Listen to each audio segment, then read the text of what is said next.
ഈ കാണുന്ന ഔട്ട് ഉണ്ടല്ലോ, ഇതെങ്ങനെ നമുക്ക് വീട്ടിൽ തന്നെ ചെറിയ സെറ്റപ്പിൽ ഉണ്ടാക്കിയെടുക്കാൻ പറ്റാൻ നോക്കിയാലോ. അപ്പൊ ഇതാണ് ഞാൻ പറഞ്ഞ ചെറിയ സെറ്റപ്പ് ഭയങ്കര കോമഡി കേട്ടോ.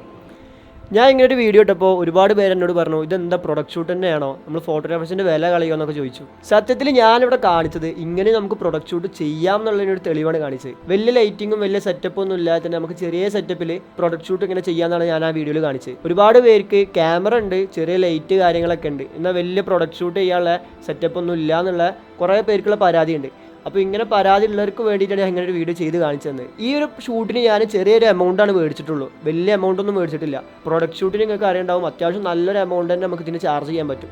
ഞാൻ ഇതിന് ചെറിയൊരു എമൗണ്ടിലാണ് ഈ ഒരു പരിപാടി ചെയ്തു കൊടുത്തത്. അപ്പോൾ നിങ്ങൾക്കൊരു ഡൗട്ട് ഉണ്ടാവും, എന്തുകൊണ്ട് കൂടുതൽ എമൗണ്ട് നമുക്ക് മേടിച്ചുകൂടാ, അല്ലാന്നുണ്ടെങ്കിൽ ഈ ഒരു ഷൂട്ടിന് തന്നെ ഒരുപാട് പൈസ മേടിച്ചിട്ട് നമുക്ക് വലിയ സെറ്റപ്പിൽ ചെയ്തുകൂടാ എന്നുള്ളൊരു ഡൗട്ട് ഉണ്ടാവും. ഇവിടെ എനിക്ക് പറയാനുള്ളത്, എല്ലാവർക്കും ഒരേപോലെ നമുക്ക് ബഡ്ജറ്റ് ഉണ്ടാവണമെന്നില്ല. എൻ്റെ ഈ ക്ലയൻറ്റിന് ചെറിയൊരു ബഡ്ജറ്റിലാണ് നമുക്ക് ഇങ്ങനെ സെറ്റ് ചെയ്ത് തരുമെന്ന് ചോദിച്ചത്, അതുകൊണ്ട് തന്നെ നമുക്ക് ചെറിയ സെറ്റപ്പിലാണ് ചെയ്തു കൊടുത്തത്. ഇനിയിപ്പോൾ ക്ലയൻറ്റ് നമുക്ക് അത്യാവശ്യം പേയ്മെൻറ്റ് തരുന്നുണ്ട്, അത്യാവശ്യം ബഡ്ജറ്റുള്ളൊരു ക്ലയൻറ്റ് ആണെന്നുണ്ടെങ്കിൽ നമുക്ക് ഒരിക്കലും ഈ ഒരു സെറ്റപ്പിൽ നമുക്ക് ചെയ്യാൻ പറ്റില്ല.